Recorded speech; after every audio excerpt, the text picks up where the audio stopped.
Well, welcome, my friend. Welcome to Real Vision. Thank you very much. It's a pleasure to be here. Thank you for having me.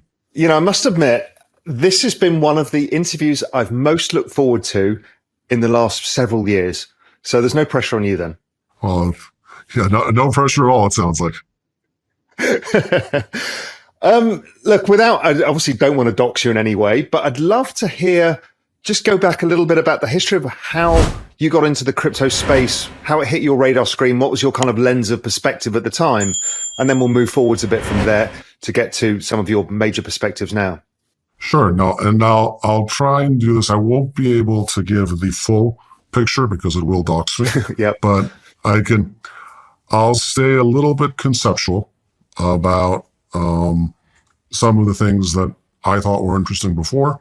And then I think with that as background, it becomes very interesting to consider how those lead to where we are today and what I think the linkage is, because I do think it is a straight line linkage from where I started in crypto. Fantastic. I came across crypto seriously for the first time in summer of 2013. I had actually come across Bitcoin in 2011, but didn't take it seriously enough. I was thinking, oh, look, this is for the people who want to keep gold bars in their basement because, you know, the government's going to take their guns or something, right? Like it had that aesthetic in 2011, and it was a painful mistake. I didn't take it seriously. It came back on my radar screen in 2013, and in 2013, I read the white paper, and I said, oh, that's a big deal. I downloaded a node. I bought my first Bitcoin. I called up a buddy who lived on the other side of the planet and told him to download a node. And I sent him $20 worth of Bitcoin. And that's fine. That was probably 0.2 Bitcoin back then. Mm-hmm. And it was interesting because I was in New York then. He was in Europe. It was Saturday afternoon. And if you wanted to send a wire transfer to Europe on Saturday afternoon, of course, you can't, right?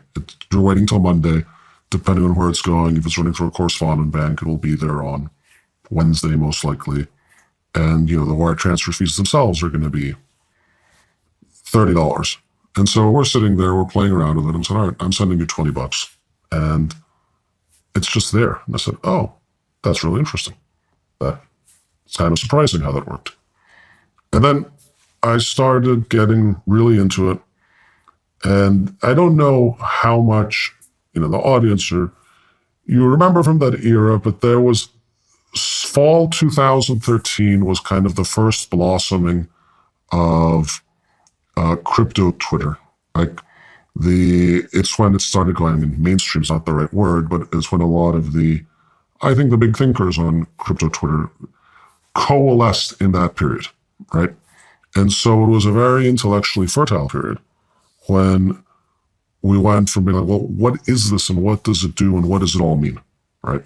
And for me, the conclusion then was not that this is a great way to send remittances. I mean, it is, sure.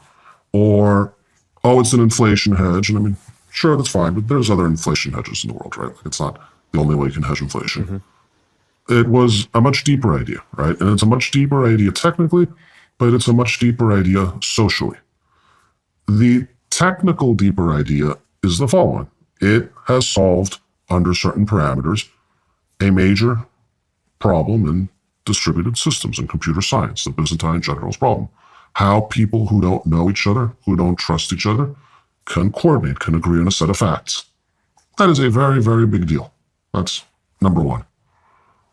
The implication of that, though, is you now have, in a digital era, we've been in a digital era for decades, you now have a way where you can store a set of information not in a database. And this was my big aha moment from even back then, where you don't think about it, but all modern society runs on databases. Your life is organized by thousands of databases.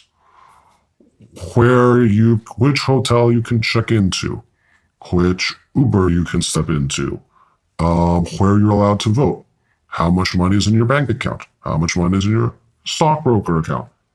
Literally thousands of databases organize your life, right? It is something that's happened in the last 50 years, right? Before computers, before widespread computers, and before the internet, this was not as important a part of human society. And now it is integral for running any modern society. Any modern society runs on a database connected to the internet. And in fact, thousands of databases connected to the internet. We take it for granted as completely obvious because that's really the only way to do it. And what that means is that there are thousands of TTPs around you, trusted third parties, people who you're in effect trusting as a counterparty for some set of information.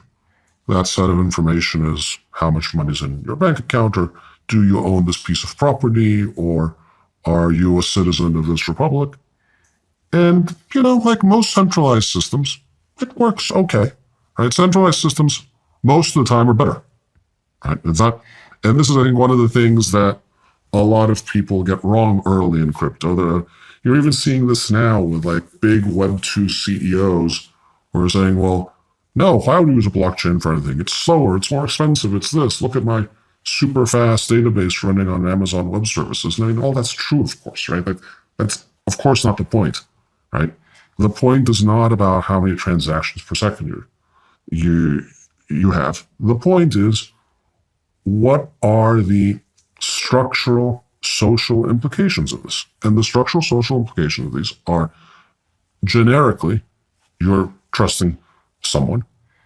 And specifically, as we have become progressively digital, you're trusting a smaller number of larger entities, right? One of the big surprises of the internet for anyone who was around the first go around, to me, is the following. I remember I was just old enough to remember when the internet started becoming prominent, and the whole idea was going to decentralize everything, right? Look, you don't have to be the New York Times to publish online, right? Anyone can publish online. And that turned out to, you don't have to be Walmart to sell things online. Anyone can sell online. And while that's true, and initially you had a lot of small businesses, because there are no distribution barriers online, you ended up with bigger oligopolies than you had offline, right? And so the internet tends to be somehow at the application level centralizing, right? Big data, machine learning tends to be centralizing. There's economies of scale, there's economies of scope, there's economies of data. All of this leads to centralization. And then blockchains appear, Bitcoin appears, really, not blockchains, Bitcoin, you say, so that's like, I mean, among other things, a bank account without a bank, right? And it's a bank being run by a bunch of people who don't know each other and don't need to know each other and don't need to, except for certain assumptions, don't need to trust each other, right? And my conclusion very early on was, oh, this is a 30, 40-year big deal. You can re-architect whole chunks of how society works with this. We suddenly have a second tool in the digital era. Before we had one tool, a great tool, an amazing tool. The database is a great tool, right? This is not like everything should be on a blockchain. In fact, I remember there was once a graphic that was a little infographic that says decision tree. And it's the question, should this be in a blockchain? If you have to ask, the answer is no, right? Like, blockchain's not an all-purpose replacement for all databases. Databases make a lot of sense in many cases. But they might be a replacement for the important things, right? So this, and I have both a traditional finance background, I have a software development background, I have a big corporate background, let's say, but I've also been, since 2013, quite active in the crypto world and quite active in education, outreach, advocacy, reaching out to people, like this type of thing. Like, I believe the types of things you see on my Twitter account now are the things that I've been harassing everyone about for 8 years, right? It's just now under a different handle, right?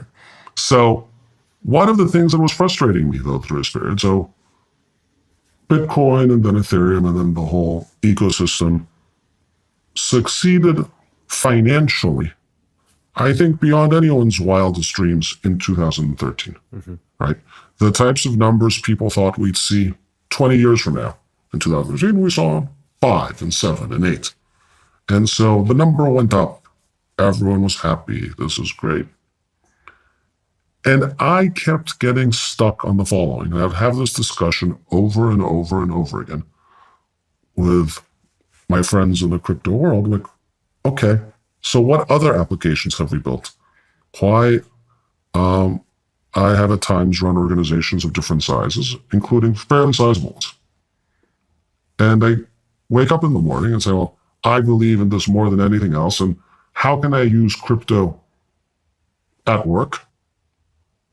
And the answer was like, how can I use Bitcoin at work? Yeah, I can't really. It's a payment system, okay, but like, is it the right answer for this application? No, the database is the right answer for the application, right? And so you say, well, I feel there's a there. I feel there's another turn there. And of course, Ethereum with smart contracts was another turn, and DeFi is another turn, but they're still not exactly hitting core societal systems, right? And so that's the background, let's say, through a year and a half. That's the kind of intellectual background through a year and a half ago. Let me take a pause there, see if that makes sense. Yeah, look, it makes total sense. A very similar journey to my own. It was 2012. I probably saw it in 2011.